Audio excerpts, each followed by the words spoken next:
நீங்கள் என் மீது அன்பு கொண்டிருந்தால் என் கட்டளைகளை கடைபிடிப்பீர்கள். உங்களோடு என்றும் இருக்கும்படி மற்றொரு துணையாளரை உங்களுக்கு தருமாறு நான் தந்தையிடம் கேட்பேன்.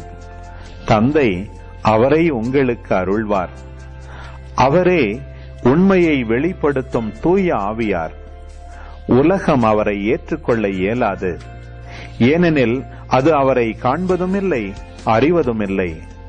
நீங்கள் அவரை அறிந்திருக்கிறீர்கள், ஏனெனில் அவர் உங்களோடு தங்கியிருக்கிறார், உங்களுக்குள்ளும் இருக்கிறார்.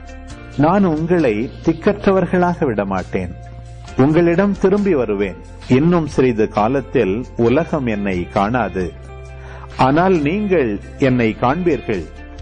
ஏனெனில் நான் வாழ்கிறேன், நீங்களும் வாழ்வீர்கள். நான் தந்தையுள்ளும் நீங்கள் என்னுள்ளும் நான் உங்களுள்ளும் இருப்பதை அந்நாளில் நீங்கள் அறிந்து கொள்வீர்கள். என் கட்டளைகளை ஏற்று கடைபிடிப்பவர் என் மீது அன்பு கொண்டுள்ளார்.